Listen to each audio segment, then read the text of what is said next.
박정성이라고 합니다.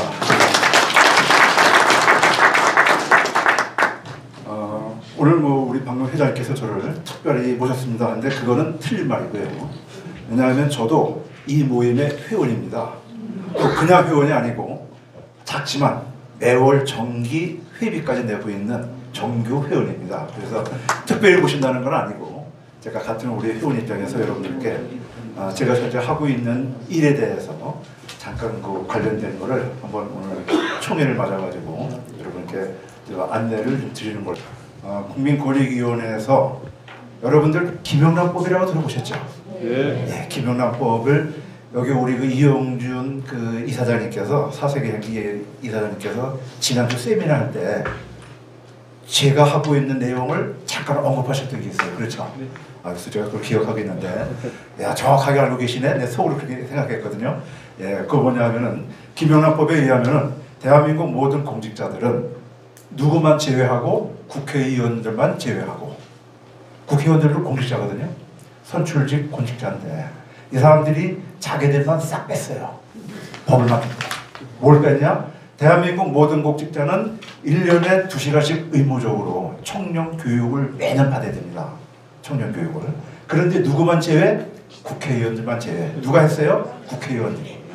그래서 저는 솔직히 국회의원들을 탁 잡고서 꿀 앉혀놓고서 강의를 갖다가 들려주고 싶은데 이 사람들은 의무가 아닙니다. 나머지 대한민국의 모든 공직자들은 2시간씩, 연 2시간 이상 의무적으로 받는 그것을 강의하고 있는 청년 전문 강사입니다. 그래서 이제 그 법 중에서 그러면 오늘 우리 그 통일 모임에 과연 청렴이 뭔 필요가 있길래 오늘 청렴에 대한 특강을 할까? 이렇게 생각하실 수 있을 겁니다. 근데 청렴은 그럼 우리 공직자만 청렴해야 될까요? 아닙니다. 여러분 다 아시겠지만 우리 청렴은 대한민국 모든 사람이 청렴할 때에 우리나라가 진정한 청렴한 사회가 될 수가 있고 진정한 청렴한 사회가 돼야만 우리가 바라는 정말 아름다운 국가가 만들어질 수 있기 때문에 우리 여러분들께서 비록 오늘 공직자는 아니지만은 왕년에 공직자였던 분들도 많이 계실 거고 또 민간 차원에서도 당연히 들으셔야 될 그런 부분이기 때문에 제가 오늘 소개를 시켜드리고자 합니다. 그래서 오늘 드릴 거는요. 여러분들이 뭐 법 구체적인 거는 뭐 아실 필요는 없고 꼭 여러분들이 아셔야 될 법도 있어요. 그래서 그거를 포함해가지고 제가 청렴도 강의하지만은 또 한편으로는 인문학을 강의하고 있는 인문학 강사이기도 합니다. 그래서 아까 그 월 진행 표를 보니까 금년 12월 달에 남한산성 걷기가 있어요. 근데 제가 그 남한산성을 주제로 인문학 강의도 하고 있습니다. 그래서 언제 만약에 기회가 된다고 한다면 이 남한산성의 낙로라고 하는 어떤 그러한 강의로 여러분들께 국가관과 역사를 한번 뒤집어보는 그러한 기회를 한번 제가 마련해 보겠고요. 오늘은 사실 이게 지금 2시간짜리 강의가 돼야 되는데 지금 뭐 회장님께서 다 시간을 갖다가 처리하고 저한테 온 게 지금 딱 40분 지금 남았네요. 그러니까 40분간 과연 무슨 말씀을 드려야 될지 저도 조금은 좀 갑갑한데 어쨌거나 빨리빨리 진행을 하면서 부족하면은 여러분들이 재밌어 하시면 6시간 조금 넘어서 5분 10분 더 쓴다 하더라도 한번 진행을 해보겠습니다. 자, 그러면 먼저 넘겨주세요. 넘겨주시고 계속 엔터. 네. 자, 우리가 이 불을 한번 좀 꺼보실래요? 이게 너무 밝아가지고 뒤에서 안 보이거든요. 예, 요 앞에 불을 한번 좀 꺼주십시오. 자, 우리가 우리 생활을 하면서 말이죠. 어떠한 단어를 머릿속에 딱 떠올리게 되면 그 단어가 무엇을 의미하는지는 충분히 혼자서는 다 커버가 됩니다. 근데 그 내용을 좀 더 구체적으로 논리적으로 한번 얘기를 해봐라 라고 하면 더듬어지게 되죠. 그래서 이 청렴이라는 것도 마찬가지입니다. 청렴하면 우리가 다 무슨 뜻인지 곧바로 알게 되지만은 그것을 갖다가 좀 더 구체적으로 무엇을 의미하는지 사전적으로 한번 짚어보겠습니다. 자, 사전에서는 국어사전에 뭐라고 나와 있냐면 성품이 고결하고 탐욕이 없다 라는 것이 바로 청렴이라고 나와 있고요. 그 다음에 우리가 한자에서는 맑을 청자, 그 다음에 청렴할 염자를 쓰고 있습니다.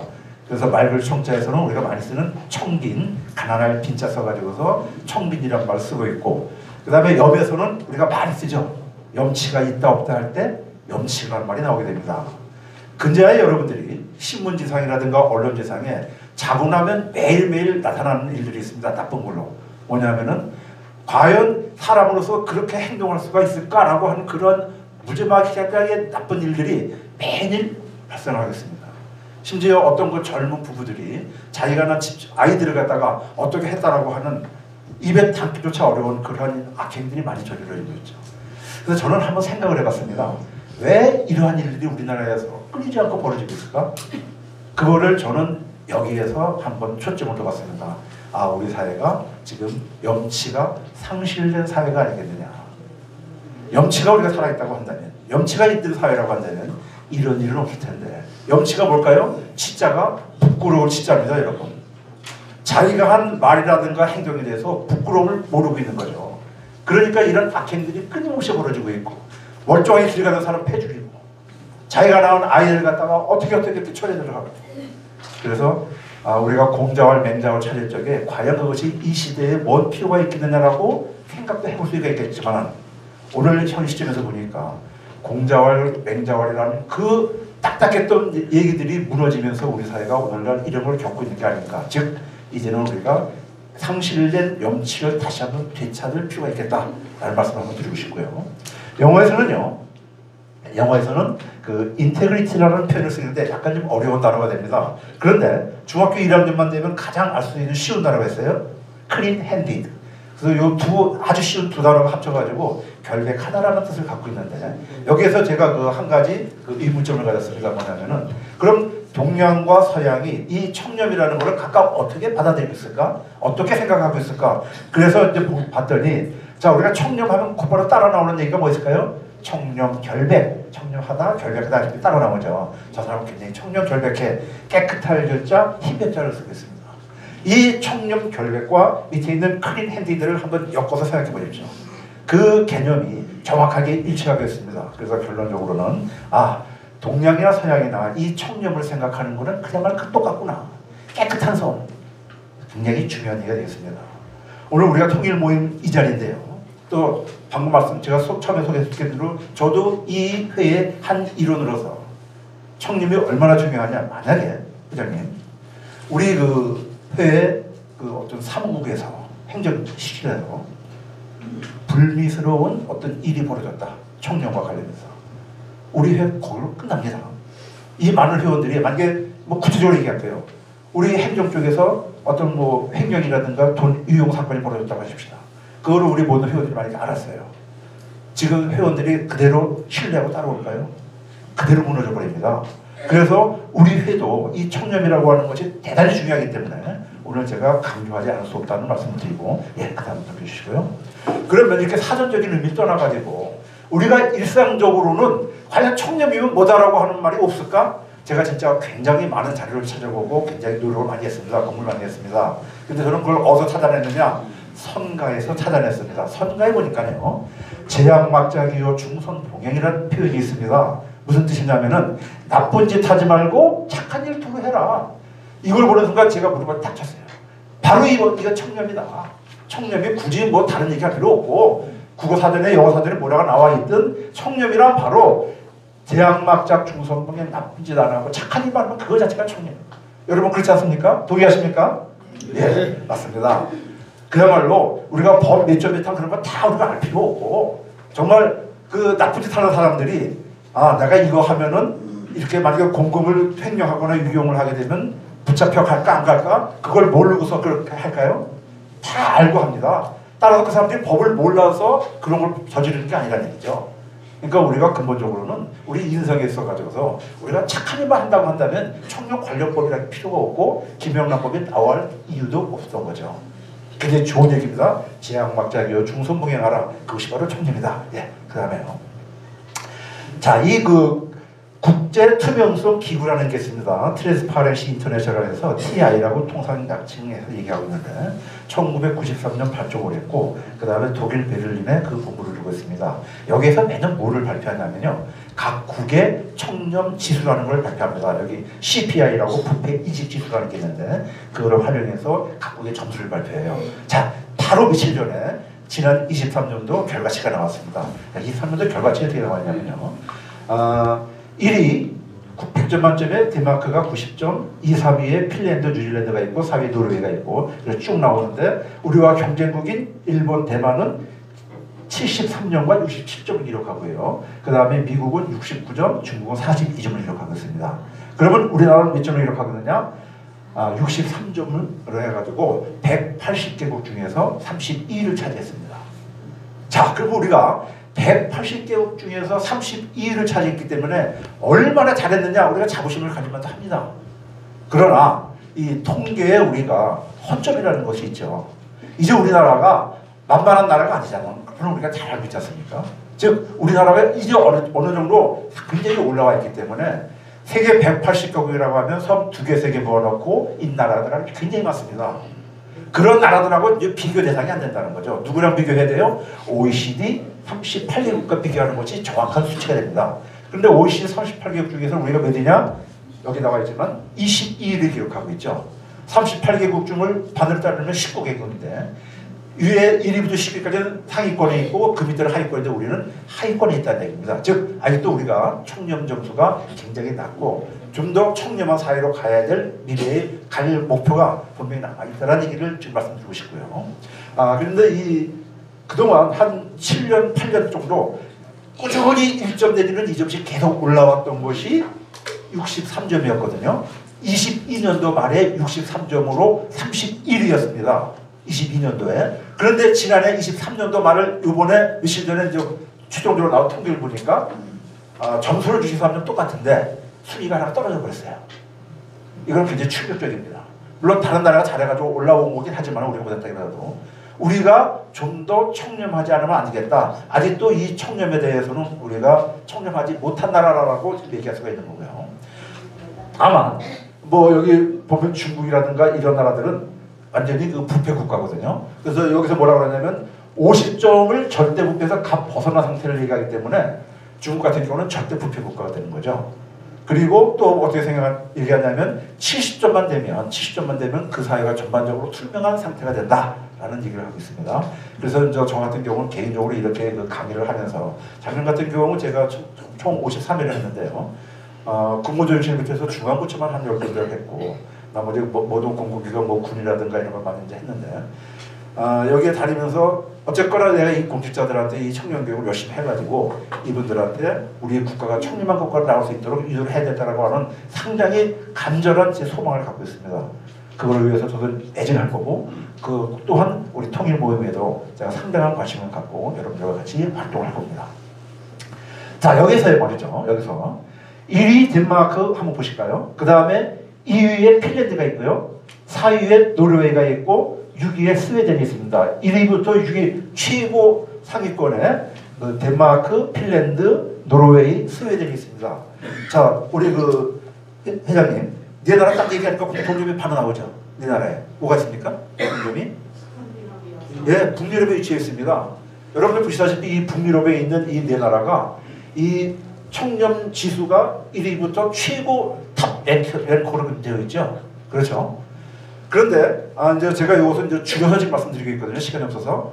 이렇게 청렴 지수가 높은 북부의 4개국이 어떠한 상황을 갖고 가고 있냐면은 국가 GDP도 굉장히 높고 1인당 GDP도 높습니다. 그 다음에 제일 중요한 거는요. 또 그 SDSN이라고 하는 그 국제 유엔 그 기구의 산하가 있는데 여기서 뭐라 하냐면 여러분들 많이 들어보셨을 거예요. 그 나라의 행복 지수라는 걸 발표합니다. 우리 국민의 행복 지수가 얼마냐? 여러분들 들어보셨죠? 지난 22년도 말 기준으로 보면요. 우리가 10점 만점에 5.952를 갖다가 해가지고 6점이 약간 못 되는 점수인데 그걸 기록해가지고 137개국 중에서 57위를 기록하겠습니다. 지금 이 청렴지수와 비교해보면 180개국 중에서 32위를 기록한 걸 놓고 보면은 굉장히 격차가 있어가지고 우리가 상대적으로 행복감이 많이 떨어지고 있습니다. 우리나라 국민들이. 안타깝지만요. 그런데 이 북부의 네 나라가 이 청렴지수가 높은 이 네 나라가 경제적으로도 굉장히 잘 살고 행복지수도 전부 상위권에 랭크되어 있습니다. 결론적으로 청렴하면 청렴할수록 나라도 잘 살고 그 다음에 내 사회도 잘 삽니다. 1인당 GDP가 높다는 거는 이 사회가 잘 살고 있다는 거잖아요. 일본 같은 경우가 보니까 나라는 잘 사는데 국민은 그렇지 못하다는 얘기 우리가 많이 하고 있죠. 그리고 제일 중요한, 그보다 더 중요한 국민의 행복지수도 높더라. 그래서 청렴해야 되겠느냐 안 해야 되느냐 자명한 답이 나올 수밖에 없습니다. 그 다음에 우리 지난주에 우리 이영준 이사장님께서 설명하시기에 김영란법에 3만 원 아시죠? 그랬는데 사실은 그거는 아는 사람만 하지 모르거든요. 자, 여러분들도 아실 필요는 있습니다. 여러분들 공직자들한테 만약에 민원인 입장해가지고 딱 가가지고서 이 사람하고 같이 한번 대화를 해야 되는데 절대 밥을 먹지 마라. 아닙니다. 밥 먹어도 됩니다. 밥 같이 먹어도 돼요. 그럼 돈은 누가 내야 되겠어요? 민원인이 내가 내야 되겠죠. 상식적으로. 그렇죠? 그런데 먹어도 되는데 그렇지만 그것을 제한을 두겠다. 어떻게? 1인당 3만 원까지만 먹어라. 아까 둘이 나가서 민원인하고 그 공직자 그 담당자하고 나가서 먹으면 6만 원까지만 먹어라. 그런 얘기가 됩니다. 지금 근데 우리가 현실적으로 보면은 말이 안 돼 그렇잖아요. 그건 맞습니다. 그래서 현 정부에서도 지난 그 21년도 말에 한번 이걸 갖다가 올려보겠다고 언론에 띄웠다가 언론에서 십자포화를 맞고 그냥 깨갱하고서 물러났어요. 그런데 또 한 일각에서는 도대체 현실적이지 않으니 올리자 해가지고서 그걸 올리려고 많이 노력하고 있습니다. 어쨌거나 현재까지는 1인당 3만 원까지. 우리나라 국민이 먹는 거에 굉장히 진심입니다, 여러분. 그렇죠? 우리가 그 K-팝, K-한류라는 말을 많이 쓰고 있는데 그 못지않게 뜨고 있는 것이 K-푸드입니다. 그래서 그 떡볶이라든지 그 다음에 그 서양인들이 원래는 해조류, 김이라든가 미역을 안 먹었대요. 버렸대요. 그러나 현재 그 냉동 김밥이 우리나라에서 만든 냉동 김밥이 미국에서 최애 식품이랍니다. 이럴 정도로 K푸드가 많이 뜨고 있거든요. 거기에는 무엇이 배경이 됐을까요? 우리나라 사람들 먹는 거에 정말 진심입니다. 왜요? 한번 생각해 보세요. 특히 우리 옛날에 우리 어머님들이 어떻게 했습니까? 당신은 찬밥을 먹을지언정, 식은밥을 먹을지언정 내 자식들, 우리 이놈의 손님들한테는 어떻게 해요? 따뜻한 밥 한 끼 지어서 몸매에 들어서 너무나 알카다깝다 이런 말씀 많이 하세요. 먹는 거에 진심이었죠. 또 젊은 여자분들 이런 얘기해요. 쟤만 보면 밥맛이야. 이런 얘기도 많이 합니다. 즉 먹는 걸 가지고서도 나와 저 사람과의 어떤 관계를 갖다가 우리가 생각할 수 있는, 그래서 먹는 거에 정말 진심이었던 민족, 그것이 지금의 K푸드가 뜨고 있는 하나의 밑바탕이 되지 않았겠는가 그렇게 생각했거든요. 그러니 그런 민족끼리 우리가 길을 걸어왔는데 같이 먹어라. 민원인이 공직자가 먹을 수 있다. 3만 원까지만. 그 다음에 선물도 줄 수 있다. 내가 열심히 가서 그 민원을 부탁했는데 이 공직자가 정말 잘해주는 거예요. 그래서 선물 한번 해드리고 싶어. 그것까지는 괜찮다. 미풍양수적으로 해라. 다만 금액을 정해놓을게. 얼마까지? 5만 원까지만 해라. 5만 원까지. 그 이상은 뇌물이 될 수 있는 거고. 그런데 이것이 5만 원인 경우 공산품이고 농수산물은 15만 원까지 가능합니다. 즉 사과를 만약에 준다고 한다면 사과는 농수산품이잖아요. 사과는 15만 원까지 가능하고 설과 추석 양대 명절은 요게 WT입니다. 그 설과 추석 한 달 동안 해가지고 총 1년에 2달 동안은요. 이 30만 원까지 떼요. 이 15만 원이요. 그리고 공산품은 5만 원까지만 해라. 만약에 두 개, 세 개를 만약에 준다? 합쳐가지고 15만 원 내야 됩니다, 여러분. 아셨죠? 그거를 여러분들이 암기해 주셔야 될 것 같아요. 그 다음에 또 만약에 내가 지금 어떤 그 공직자하고 업무상 계속 오가고 있는데 마침 그 공직자가 경조사가 생긴 거예요. 이거 찬스잖아요. 솔직히 제 입장에서 봐서는, 우리 민원인 입장에서 봐서는. 그래서 갑니다, 경조사에. 가는데 어떻게 해요? 그냥 빈손으로 가서는 없잖아요. 돈 들고 가야 되잖아요. 그런데 무조건 많이 내지 말고 경조사비는 5만 원까지만 해라. 그랬더니 화해해서 난리가 났어요. 우리 다 굶어 죽으라 되겠냐? 권익위에서 물러났죠. 그럼 만약에 화환을 줄 경우에는 10만 원까지 가능하다 이 얘기입니다. 10만 원까지. 두 개가 합쳐서 만약에 현금하고 화환을 주면 얼마까지? 합쳐서 10만 원입니다. 15만 원이 아니고요. 합쳐서 10만 원까지만 해라. 그런데 현금은 5만 원이 넘으면 안 된다. 예를 들어가지고 현금 7만 원, 화환 3만 원 주면 그건 불법입니다. 불법이고 거꾸로 현금이 3만 원, 화환이 7만 원이면 합법이 되는 거죠. 여러분 아셨죠? 그거는 이 선물도 마찬가지예요. 공산품이 만약에 공산품은 와인은 공산품으로 지금 들어가고 있거든요. 와인이 7만 원, 사과 3자 8만 원에서 합은 15만 원이 맞았는데 이 와인이 7만 원이 되는 순간 불법이 됩니다. 그것 때문에 10대 불이익을 본 그 공직자도 있어요. 여러분들 그걸 아셔야 거기에 맞춰가지고 하게 되겠죠. 예. 자, 다음은 바로 제가 이제 아까도 소개시켜드렸지만 청년 강의들 하지만은 제일 처음부터 시작한 거는 인문학 강의사였습니다. 그래서 이제 인문학을 많이 이제 강의를 하고 있는데 이 청년 강의가 굉장히 재미없어요. 그럴 거 아닙니까? 범 몇 조 몇 항 얘기하는 거거든요. 그러니 범 몇 조 몇 항 얘기하니 얼마나 재미가 없겠습니까? 그 다음에 또 사례를 저희는 권익위에서 그렇게 이제 트레이닝을 받아가지고 이렇게 이제 강의를 이제 나가고 있는데 권익위에서 그 교육받은 게 뭐냐? 법 쫙 얘기하고 그 다음에 사례를 얘기합니다. 사례는 뭐냐? 100% 불법 사례. 누가 돈을 어떻게 받았다더라, 어떻게 유용했다더라, 공적인 물건을 어떻게 사용했다더라, 이런 어떤 불법 사례들입니다. 그러면 대한민국 공직자 중에서 그걸 몰라가지고서 아 그렇게 하면 잘못되는 거야. 몰라서 만약에 그런 일을 벌어졌다면 우리 같은 청렴 전문 강사들이 아 그렇게 해서는 불법되니까 하시면 안 됩니다라고 얘기해야 되는데 그거 모르고서 돈 떼먹은 사람이 있을까요? 다 알거든요. 그렇게 나쁜 짓 하면 잡혀가다가 다 압니다. 그래서 제일 중요한 거는 법을 모르고 그동안 일어났던 사례를 몰라서 하는 거 이거 볼 때 내가 볼 때 그건 아니다. 그렇게 해가지고 저는 방법을 달리했습니다. 어떻게? 아 내가 기존에 인문학을 강의하고 있으니까 인문학적 차원에서 한번 들어가 보자. 인문학적 차원에서 청렴이 뭐라고 하는 걸 얘기해줘가지고 아 정말 내가 청렴해야 되겠다라는 마음을 깨워주는 게 중요하지 법에 이렇게 되어 있으니까 여러분이 하셔야 됩니다. 이거는 아니라고 생각해서 저는 청렴 인문학이라는 길로 들어왔던 거죠. 이것이 굉장히 주요했습니다. 굉장히 주요했습니다. 그래서 가는 곳마다 사실 굉장한 격찬을 받고 있고요. 법 몇 점 몇 항 이거는 아무 의미가 없다. 그러니까 다른 강사님들은 말은 재밌게 하시지만 궁극적인 내용은 법 내용, 사례 내용인데 저는 그거는 완전히 동떨어져가지고 이제 인문학적으로 들어가다 보니까 작년에 이제 저희 그 권익위에서 저한테 연락이 와가지고 너무 반응이 좋다 지금. 왜냐하면은 교육받고 나면은 그 교육 결과를 갖다가 강사 평가까지 해가지고서 다시 통보를 하거든요. 그 각 기관에서. 굉장히 내가 그 평가를 잘 받고 있으니 그것이 왜 그렇습니까? 그래서 아, 나는 이걸 인문학적으로 지금 도입을 했다 그랬더니 말씀이 그렇다고 한다면 우리 그 동료 강사들한테요. 동료 그 청년 전문가들한테 한번 특강을 한번 해주셔가지고 권익위에 가서 특강까지 한 내용입니다. 이것이요. 그래서 굉장히 여러분들이 아마 재밌을 겁니다. 네, 근데 보시죠. 조선시대에 청변리 시스템이 있었다고 하는 것은 여러분들이 다 아실 겁니다. 그래서 청변리라고 하는 거 우리가 이제 막연히는 알고 있는데 한번 어떤 건가를 한번 이 시간을 비워서 한번 우리가 좀 한번 살펴보죠. 청변리의 정의는요. 관직의 수행 능력과 청렴, 근거, 도덕, 경영, 인의 등의 동목을 겸비한 이상적인 관료상을 얘기합니다. 한마디로 슈퍼스타를 갖다가 요구하고 있습니다.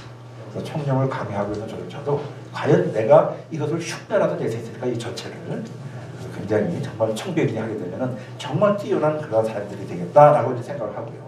선발 방법은요. 이품 이상의 당상관과 사원부 사관원 시장이 첩보를 하면 임금이 제거하고 의정부에서 선출하게 되겠습니다. 자, 이사장님, 제가 지금 저 선발 방법에서 그 사원부 사관원 수장이 첩보하고 임금이 제거를 해서 의정부에서 선출한다고 좀 말씀드렸잖아요. 네. 근데 좀 이상해? 라고 혹시 느껴지시는 부분 있을까요? 임금이 제거하고 또 선출한다는 게 이해가 안 가요. 임금이 제거를 했는데, 예, 역시 우리 이사장입니다. 제가 우리 통일 모임의 회원이기도 하지만 또 저도 모르게 언제 사색의 향기 좀 회원이기도 해가지고 지금 10여 년, 한 20여 년간 매일 우리 이사장님이 보내주는 글귀를 갖다가 매일매일 받아보고 있거든요. 저희 단체장님이기도 하십니다. 그래서 역시 우리 그 단체장님이세요. 지금 이 질문을 드리면은 그걸 캐치 못하는 분들이 많습니다. 지금 이 시대가 어떤 시대? 조선시대. 조선시대의 왕이면은 국민들의 생사 여탈권을 쥐고 있는 분인데 이분이 재가를 했어요. 재가를 했는데 나중에 의정부에서 선출하는 거죠. 즉 무슨 얘기냐면 임금이 재가를 했음에도 불구하고 의정부에서 비토권을 갖고 있었다는 얘기입니다. 제가 그 조선시대를 나름대로 많이 공부를 했는데 그렇다고 저는 역사가 출신은 아닙니다. 역사가 출신은 아닌데 그 시스템이라고 하는 건요 대단히 잘 갖추어져 있습니다. 조선시대 시스템은요. 그래서 저는 어떻게 생각하고 있냐면 조선시대가 이렇게 잘 갖춰진 시스템을 갖고 있는데 이대로만 만약에 조선시대가 진행을 했다고 한다면 시스템대로 아마도 우리한테 일제 36년 살아든지 또 지금은 사각에 끼인 샌드위치라든지 이런 말은 없었을 거다라고 확신하거든요. 그 좋은 시스템을 제대로 활용하지 못했기 때문에 오늘 우리가 겪는 이 어려움을 겪고 있는 게 아닌가 이렇게 생각하고 있거든요. 그래서 왕이 제각까지 했는데 비토권을 갖고 있었다고 하는 거 놀라운 시스템입니다. 왕정 시대인데 지금이 뭐 어떤 공화국이라든가 이런 현재 시대가 아니고요. 그렇죠. 대단히 우리 조선시대 시스템이 뛰어났다라고 보시고 명칭은요. 처음에는 모두가 청변이라고 했다가 그 다음에 명종 때부터 살아계신 분한테 명근이 돌아가시고 나면 이제 청변이라고 했고 조선시대가 여러분 정확하게 몇 년일까요? 518년 여기 좋습니다. 5.18 그렇죠. 그렇죠? 518년간 임금님은 27분이 나왔죠. 이건 사실적으로 좀 여러분들이 알아두시면 좋겠어요. 그냥 저도 막연하게 500년사가 아니라 518년 동안에 27분. 제일 나중에 하신 분이 누구세요? 순종이요? 저는 최수종으로 알고 있는데 아니에요. 고정, 순종, 최수종이 끝이에요. 28분이 된다고 하더라고요. 그러니까 이게 지금 500년에서 201년 걸리니까 지금 대략 계산하면 2.5년에 한 분이에요. 그 희소 가치가 뛰어나죠.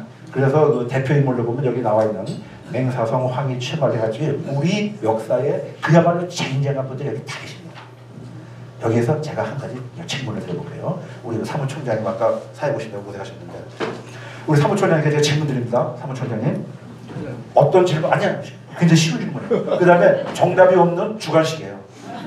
뭐냐면은 제가 지금 어떤 질문을 드리냐면 여기에 나와 계신 분들을 포함해서 여기에 조선시대 500년 전 그 역사를 통해 가지고 어떤 분도 괜찮아요?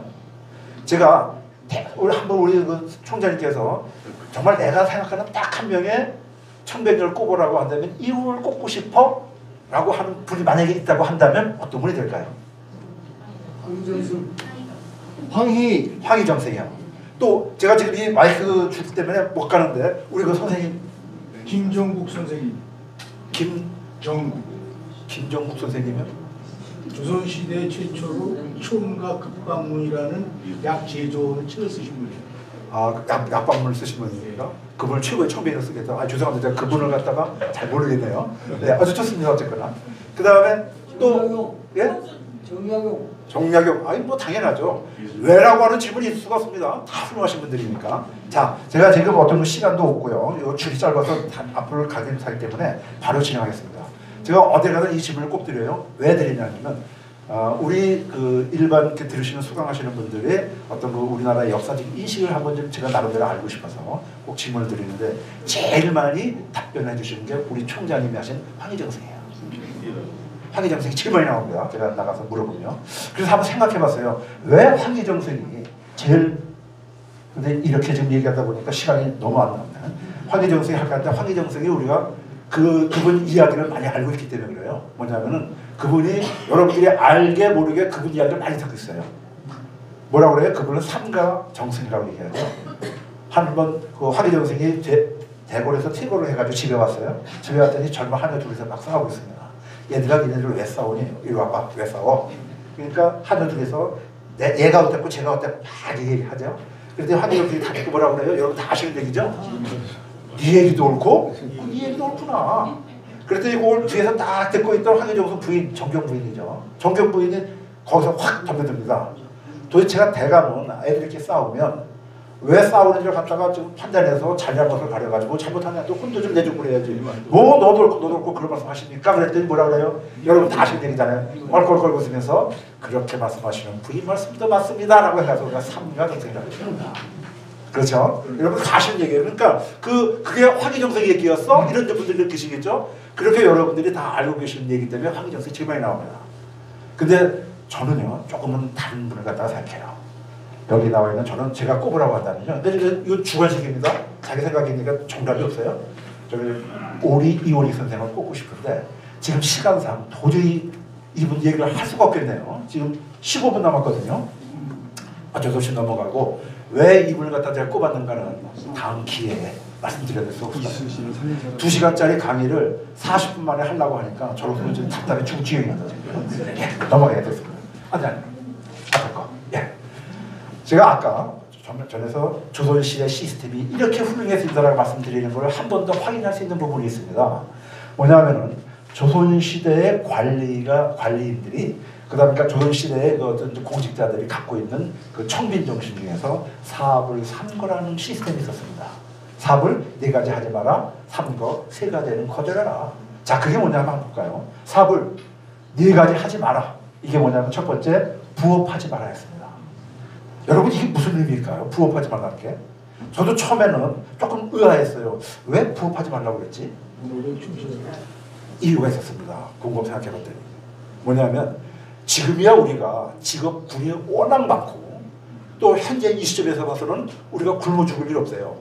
사람 뽑는 일이 너무나 많아요. 한마디로 아무 내가 지식도 없고 무엇도 없지만은 10만 있으면 지금 농촌에 가면은 20만 원이에요 일당이요. 그 다음에 이 공사장 가가지고서 조금 힘든 일하면 30만 원씩 준대요. 그러니까 굶어 죽을 일은 없어요. 지금은 그런데 옛날에는 어땠을까요? 직업이라는 것 자체가 그야말로 손꼽을 정도였었죠. 만약에 공직자가 돼가지고 국가의 녹을 먹고 있으면서 이 사람이 부업까지 한다고 한다면 무슨 의미냐? 그러면 일반 국민들이 뭐 먹고 사니? 그러니 공직자가 되고 나면은 부업하지 마라.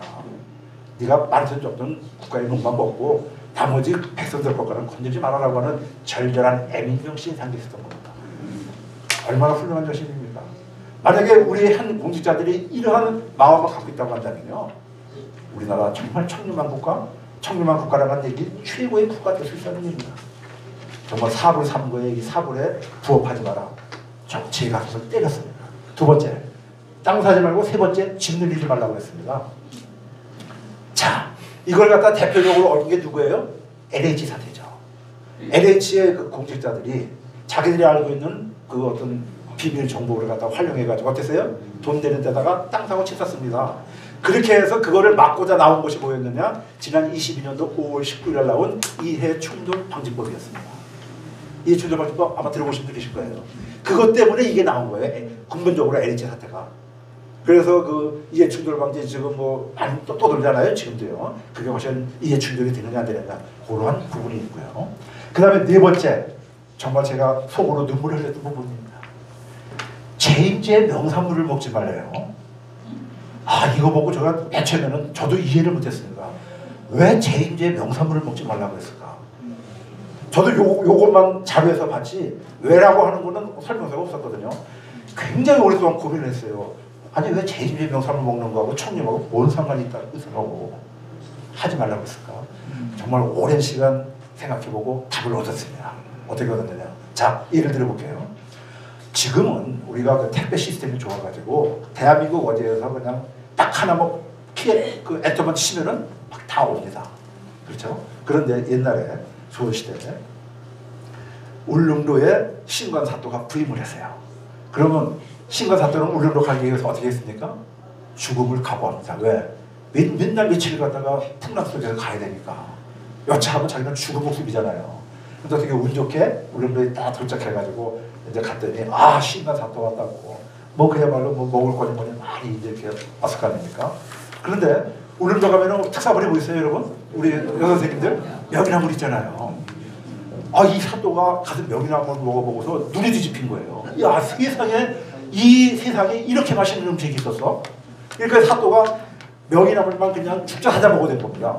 그랬더니 그 당시 울릉도에 사람이 몇 명이나 살았겠어요. 뻔하죠, 그죠?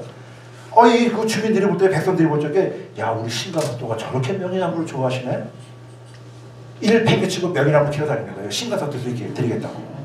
아부가 아니고 신관사또가 저렇게 좋아하시네. 자, 여기에서 어떤 뜻이 숨어 있느냐? 신관사또한테 한 얘기입니다. 그것이 네가 가서 제임제 명산물을 그렇게 좋아하면은 네가 속해 있는 그 밑에 백성들이 너 때문에 그것만 캐기 위해서 자기 한 일주자 팽개치고 하니 너 먹지 마라 그랬지. 여러분 눈물 나지 않습니까? 지금의 우리 공직자들이 이러한 뜻으로 우리 민원인들, 우리 그 국민들 갖다가 대한다고 한다면 과연 우리나라가 어떤 나라가 될까요? 우리 정말 기가 막힌 나라가 될 겁니다. 이 사부를 정신 정말 공직자들한테 제가 피눈물로 호소를 합니다. 조선시대도 이랬다. 당신들 똑바로 해라. 특히 저는 이 공직자들한테 가가지고요 굉장히 큰 소리로 강의를 합니다. 지금 여러분들한테 제가 같은 회원분들이기 때문에 낮게 웃으면서 얘기하잖아요. 정말 정색하라고. 당신들이 잘해야 이 나라가 산다라고 하는 건 내가 굉장히 강조를 합니다. 감사합니다. 사실입니다. 작년에 문체부에 갔더니 이 일반 중앙부처는요 워낙 사람들이 많아요. 한 번 환경부가 가지고 강의하는데 강의 어떻게 해야 됩니까? 그랬더니 저희 너무 많아가지고 대면 강의 못하고요 이 중강의 해주세요 해가지고 머리도 하나 보고 저 혼자 떠든 겁니다. 그래서 도대체 몇 명이 저는 또 그 권익에 오늘도 권익한테 제가 그 통보를 해야 돼요. 오늘 교육한 내용으로 몇 분한테 이런 강의를 했다는 거 통보해야 되는데 통보를 하게 돼 있거든요. 그러니까 통보를 해야 되기 때문에 몇 분 가게 들었습니까? 뭐 8천 몇 명이 들었다는 거예요. 아니 환경을 그렇게 많아요? 아 전국적으로 우리가 그렇게 돼요. 그러니까 이 대변강이 엄두도 못 내요. 근데 한번 문체부를 갔더니요. 문체부에서 장관이 뭐라고 지시했냐면 중강에는 그렇게 하는데 많으니까 대신 국장, 실장들은 직접 가서 드러내가지고 제가 딱 갔더니 조그만 방에 10몇 분이 들어와 있는데 전부 국장, 실장들이에요. 저도 막 굉장히 추세다고 생각되더라고. 옛날 제가 공직생활할 때 잘 만나야 정부 부처들과 잘 만나야 과장이거든요. 잘 만나야. 그런데 국장, 실장을 제가 다 빼놓고 저 보기 좋으라고 아예 여기 펜만까지 다 붙여놓은 거예요. 무슨 국장 누구, 뭐 무슨 실장 누구 이렇게. 그분들한테 하면서 진짜 큰 소리 많이 했습니다. 당신들 잘해라. 위에서 잘해야 우리가 잘한다. 그걸 제가 설명을 드릴게요. 3거. 3가지 거부해라. 뭐냐? 요거를 제가 오늘 한 분을 갖다가 좀 제가 오늘 좀 말씀을 드려야 되는데 여기 이 자리에 계시거든요. 이 자료를 제가 어디서 봤느냐? 우리 그 전종택 위원장님한테 봤습니다. 전종택 위원장님이 매일 뭐 글귀 하나 올려주시거든요. 그렇죠? 매일 올려주시잖아요. 근데 한 번 이걸 올려주신 거예요. 아이 전 양반이 어떻게 이거는 무슨 올리셨지 해가지고 제가 그걸 몰래 따왔습니다. 그래서 다 물어봤어요. 아니 이거 어디서 배우셨어요? 했더니 아 이거 나도 어디서 따온 거야 그러시더라고요. 나도 모르겠어 어디서 따왔는지 이렇게 말씀하셔서 제가 이걸 활용을 하고 있죠. 굉장히 좋은 자료이기 때문에. 그래서 전종택 위원장님 감사합니다. 네, 이걸 좀 활용하겠습니다. 3도 뭐냐면 윗사람이나 세도가가 부당한 요구하면 거절해라. 여러분들 아마 그 자녀분들 중에서 공직자들 많을 겁니다. 자녀분이라면 좀 젊은 세대가 되겠죠. 한 30, 40대. 이분들한테도 자신 있게 얘기하세요. 저 젊은 공직자한테 얘기합니다. 위에서 내려오는 절대 그 부당한 지시 따르지 마라. 이제는 예전에는요. 그걸 갖다가 만약에 안 따르면요. 굉장히 겁박을 많이 받고 피해를 입었습니다. 근데 요즘은 안 그렇습니다. 바로 그 김영란법이라고 하는 그것이 정확하게 무슨 법이냐면 청탁금지법이거든요. 전체 풀명은 부정청탁 및 금품 등 수수의 금지에 관한 법률인데 한마디로 그 청탁금지법이 보호해줍니다. 이제는 법으로 보호를 받기 때문에 부당한 시는 거부를 해도 되거든요. 근데 조선시대에 이미 있었어요. 윗사람이나 세도가의 부당한 요구는 거절해라. 그 다음에 청원에 따른 답례 이거 거절해라 이거. 만약에 공직자 네가 어떤 그 민원을 들어주고서 그 청원을 들어주고서 어떤 선물을 받았을 경우는 그걸 네가 받기 위해서 한 것밖에 더 되니 그러니 받지 마라. 단 얼마까지 받아라? 지금 현재 시스템은 5만 원까지만 받아라. 선물은. 용수사의 경우는 15만 원. 게다가 요번에 지난 8월에 그게 바뀌어졌는데 설과 추석 때는 대폭으로 해줬다까지 해가지고 왜냐하면 난리가 났었거든요. 농수산물 관계자들이 올리라고 엄청난 압력을 갖다가 정부에 넣었기 때문에 정부가 결국은 알았다 해서 작년 8월 30일 날짜로 그 30만 원까지 올려준 겁니다. 설 추석 때는. 세 번째 경조사의 과거죠. 마찬가지죠. 예나 지금이나 만약에 그 경조사가 만약에 민원인 입장에서 내가 상대하는 또 공무원들 값을 계산할 겁니다. 저 사람이 결혼식이 있었네. 그 다음에 상을 당했네. 저 사람은 100만 원짜리, 200만 원짜리 당해서 그렇게 될 거예요. 만약에 계산을 하려고. 그러지 말고 5만 원까지만 하고 화가를 줄 경우는 10만 원까지만 해라. 그런 얘기입니다. 삽을 사는 거 얼마나 멋있는 시스템입니까? 이것이 바로 우리 조선시대에 있었다는 그런 시스템입니다. 그래서 결론적으로는 이 시스템을 갖다 제대로 활용 못했던 거에 문제가 있는 거지 시스템 자체는 참 훌륭했었다. 우리가 인식하시고요. 청림에서 다산선생을 배워서 얘기하기는 어렵습니다. 다산선생이 출사표하면 여러분들 누가 제일 먼저 생각나요? 제갈 생각나시죠? 근데 이제 좀 시간이 없기 때문에 그냥 넘어가고 자 다산선생은 공직활동하면서 출사배전인데 뭐라고 하느냐 둔졸난충사요 군인연원여성이라는 얘기를 합니다. 둔졸난충사 내가 비록 둔하고 옹졸해서 임금이 시키신 일을 제대로 할 수 있을지 없을지는 모르겠으나 여기까지는 뭡니까? 의미는 없이 자기 교명입니다. 여러분 저도 적지 않은 세월을 살아왔고 공직생활을 33년간 했었거든요. 제가 만약에 어떤 저희 후배들이 저한테 자 선배님이 먼저 공직생활을 하셨는데 우리들이 정말 공직자로서 정말 잘하고 싶을 그러한 원만하게 해나가고 싶은데 어떤 팁을 하나 줄 수 있습니까? 그러면 있습니다. 뭐 해야 됩니까? 겸손하십시오. 겸손은 어떠한 창으로 나를 찌를 수 없는 최대의 방패가 되니 여러분들이 겸손하시면 여러분들이 정말 멋있는 공직생활을 할 수 있을 겁니다. 라는 말씀을 드립니다. 왜? 저는 겸손하지 않았기 때문입니다. 한마디로 대단히 신음받았었습니다. 그래서 제가 받는 33년간의 생활은 하루하루가 고통의 연속이었어요. 제가 좀 더 겸손했다고 한다면 그렇게 제가 힘들지 않게 공직생활을 했을 건데 그렇지 못했기 때문에 굉장히 힘들어서 겸손하십시오. 타단 선생님도 준졸 난충사 내가 비록 준하고 옹졸해서 임금이 시키신 일을 제대로 할 수 있을지 없을지 모르겠지만 그 다음에 이제 키포인트죠. 내가 공직활동에 나서게 된다고 한다면 공명 두 글자가 타단 선생의 청년정신입니다. 공명, 공정과 청렴으로 원효성 국가와 국민을 위해서 충성을 다하겠다라는 그런 뜻이 있는 거죠. 모든 공직자가 배워야 될 부분이 되겠습니다. 그 다음에 이 타단 선생님은요. 무릇 공직자가 되면 세 가지의 청렴을 뭐냐? 재물과 색과 치기의 청렴을 해라. 그것이 지금 250년 타단 선생님 우리가 250여 년 앞선 분인데 지금 똑같이 법이 적용됩니다. 타단 선생님의 훌륭함을 갖다가 우리가 알 수가 있는 부분이죠. 네 번째 성추행죄, 직권남용죄. 정말 멋있는 타단 선생이고 현재 여러분들이 상식적으로 알아두시면 국제 성리학 세미나에서요. 국제 그동안 다뤄왔던 분은 이왕 선생과 이희 선생 두 분이었습니다. 근자에 와서 바로 이 타단 선생이 포함이 돼서 이제 우리가 세 분의 세계적인 위대한 성리학자를 좀 두기는 거죠. 네, 그런 분이고 여기서 키포인트. 기관에게도 청렴 의무가 있다. 이거를 제가 정말 눈을 부릅뜨고 강조를 합니다. 실제 공직자들한테. 왜? 기관이라는 건 뭔가요? 위 사람들. 위만 잘하면 돼. 윗물이 맑아야 아랫물이 맑다라는 건 우리 속담이 바로 그거 아닙니까? 중국 속담에도 똑같은 얘기가 있습니다.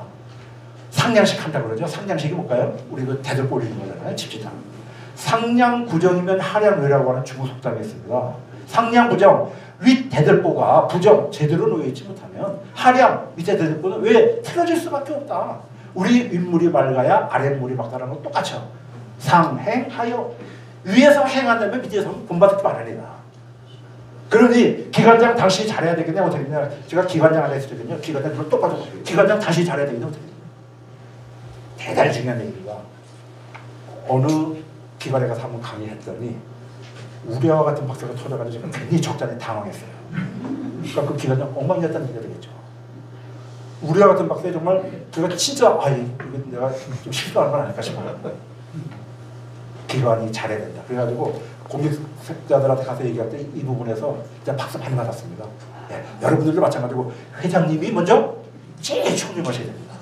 이사장님이 제일 먼저 총명해야 됩니다. 지난주 이사장님 제가 강의 드리면서 우리 이사장님한테 믿어도 되겠구나. 일단 현재 말씀하신 것만 봐서 믿어도 되겠다 라고 생각을 했거든요. 총명이 제일 앞서야 되겠다. 그렇게 생각하고 벌써 끝날 시간이 됐는데 할 건 많고 제가 이게 이제 인문학을 여러분께 지금 알려드리려고 한 거니까 그 청렴을 대표할 수 있는 한 시를 갖다가 지금 여러분들이 굉장히 저한테 지금 초롱초롱 듣고 계시거든요. 조금 더 해도 괜찮을 것 같아요. 신임이라는 분이 누구냐면 조선 4대 중기 문장가 중에 한 분이에요. 송강정철, 고산윤선도, 노계 박인영으로 해서 현원 신임이라는 분인데 이분이 지은 한 시가 너무 우리 청렴에 딱 맞아떨어지는 한 시라서 제가 한번 소개를 시켜드리려고 썼습니다. 그래서 지금 시간이 없기 때문에 긴 걸 말씀 못 드리고 이 감상 포인트 말씀드릴게요. 뭐냐면 조선시대 대쪽 같은 선비 정신은 시간이 아무리 흐르더라도 상황이 아무리 변하더라도 절대 바뀌지 않는다라고 하는 것을 이 한 시에 담아놨습니다. 그래서 이렇게 소개시켜드릴게요. 감상 포인트는 그겁니다. 자, 동천년로 항자고 오동나무를 만들어 놨기는 천년이 지나더라도 항상 그 곡조를 간직하고 매일생은 불매약 매화나무는 평생을 죽게 살아도 그 향기를 팔지 않으며 월도 초유 여본질 다른 천번을 이지러져도 본래의 그 모습을 갖고 있고 유경 백별우신지 버드나무는 100번을 꺾여도 그 꺾인 가지에서 다시 또 가지를 낸다. 아무리 시간이 흐르더라도 상황이 바뀌더라도 조선시대의 울고전 대쪽 같은 선비조차는 절대 바뀌지 않는다라고 하는 걸 이 한 시에 담아놔서 제가 여러분께 한번 소개를 시켜드렸습니다. 네, 다음요. 그 다음에 종교 문제를 떠나서 법정 스님의 무소유관은 우리 청렴을 들어야 되는 분들한테는 한번 꼭 한번 볼 필요가 있습니다. 법정 스님은 무소유관에서 무소유는 아무것도 갖지 않는다는 것이 아니라 불필요한 것을 갖지 않는 것이 무소유다라고 말씀하셨습니다. 따라서 행복의 척도는 필요한 것을 얼마나 많이 가지고 있느냐가 아니라 불필요한 것으로부터 얼마나 자유로우냐가 바로 행복의 척도입니다. 지금 뒤에 우리 여선생님들 많이 앉아 계시잖아요. 저도 느낍니다. 한번 옷장 열어보세요. 집에 가셔서. 옷이 빽빽합니다. 찬장 열어보십시오. 찬그릇이 저도 요즘 집에 가면은 제가 설거지 담당이거든요. 이제 마누라한테 잘 보이려고. 설거지 한다고 이제 살짝 열어보면 그릇이 빽빽해요. 우리 집사람이 무심코 한 얘기가 저한테 들켰습니다. 언제 한 번은 너무 빽빽하니까 한번 그릇을 갖다 정리하는데 뭐냐, 언제 이런 그릇이 우리 집에 있었지? 그 스페이스에 그것만 꽉꽉 차가지고 무엇이 있는지도 없는지 모르는데 그걸 어떻게 사용을 합니까? 저 같은 경우도 언제 이런 내 옷이 있어서 저는 얘기 많이 해요. 우리 마누라가 그냥 저는 한 번도 제 손으로 사본 적이 없어요. 마누라가 그냥 다 그냥 해주는데 그냥 저한테 허락도 안 받고 제 옷 막 사놔가지고 이거 언제 이런 옷이 있었어? 그 옛날에 샀었어. 옛날 언제 몰라? 이래 되는 거죠.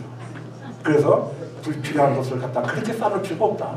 우리가 꼭 필요한 것만 갖는 것이 진정한 우리 행복이 아니겠느냐라고 말씀드리고 싶고요. 그 다음에 여기 참 뭐 공수래 공수고 좋은 거 많은데 지금 할 시간이 없습니다. 넘어가겠습니다. 다음에 얘기할게요. 서산제사의 생사가 마찬가지입니다.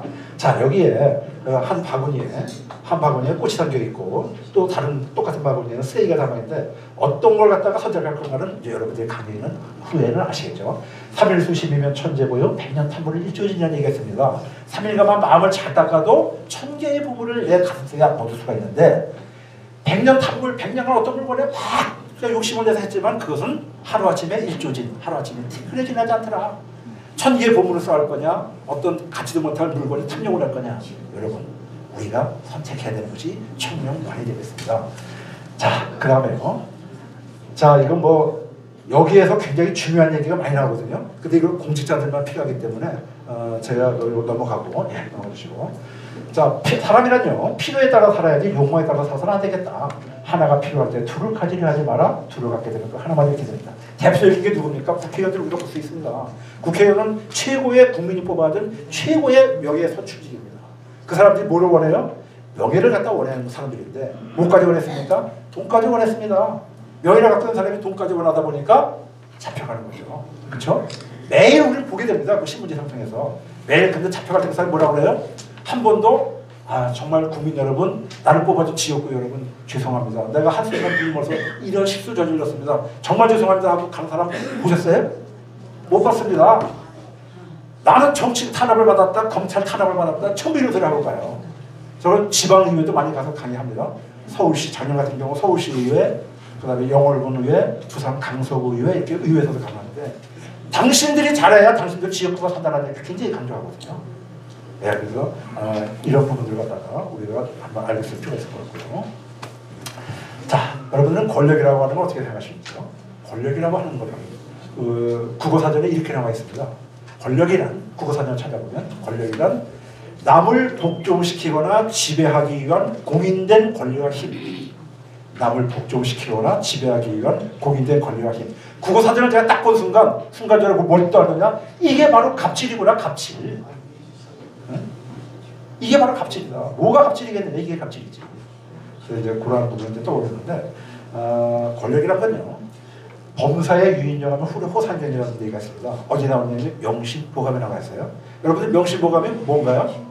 명심보감은요 그게 우리가 많이 들어봤잖아요. 근데 그게 무슨 책이냐면은 아동학습서예요. 아동학습서.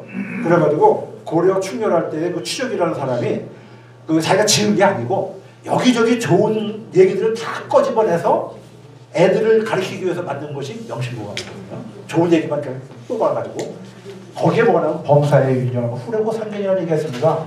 아주 사소한 일에도 인정을 갖고서 서로 대한다고 하면 나중에 그 사람 만날 적에 웃으면서 만날 수 있다. 회자정이 사람을 만나면 헤어지겠지만은 그 다음 얘기가 뭡니까? 거자 필만 헤어지고 나면 다시 또 만나게 되는 게 우리 인생이니 절대 헤어질 적에는 악감정을 갖고 헤어지지 마라. 헤어질 적에는 꼭 풀고서 헤어져라. 이런 얘기를 제가 많이 하고 있습니다. 예, 그래서 권력이라고 하는 건 뭐냐면요. 권력이라고 하는 거는 우리가 칼춤 춘다고 그러잖아요. 칼춤. 작년에 부산 고등검찰청 가서 강의할 때 그 얘기했습니다. 그 검사장이야 검사 쫙 하는데 당신들 칼춤을 추는다고 우리가 통상 얘기하잖아요. 그 칼춤 정의의 칼춤이라고 한다고 한다면 얼마든지 휘둘러라. 왜? 이 사회에 너무 나쁜 사람들이 많아. 그러나 그것이 정의를 못할 때는 휘둘러서는 안 된다. 그 얘기와 함께 정의의 칼이라고 하면 막 휘둘렀는데 그 정의의 칼을 어떤 때 휘둘러라?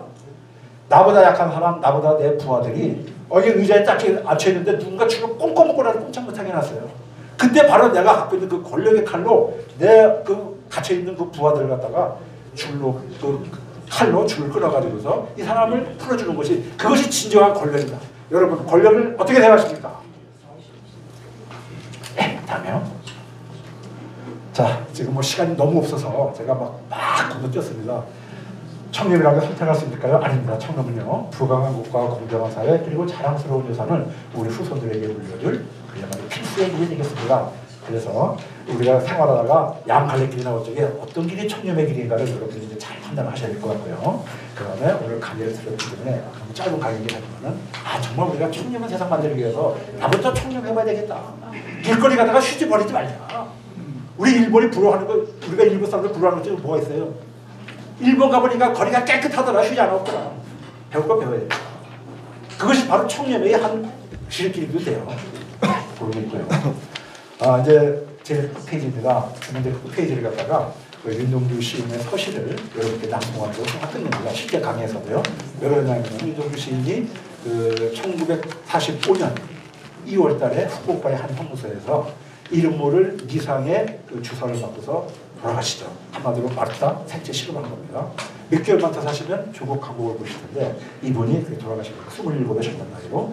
이분하고 저하고 텔레파시가 통했습니다. 내가 청렴에 대해서 좋은 시를 하나 만들어낼 테니까 끝날 때 이 청렴시를 낭송하는 것으로 끝내라 해서 제가 여러분께 낭송합니다. 서시 윤동주. 죽는 날까지 하늘 우러러 한 점 부끄러운 욕기를 입술에 있는 바람에도 나는 괴로워했다. 별을 노래하는 마음으로 모든 죽어가는 것을 사랑해야지. 그리고 나한테 주어진 길을 걸어가야겠다. 어떠한 길이 되겠습니까? 바로 청렴의 길이 되겠습니다. 오늘 밤에도 별이 바람에 스치고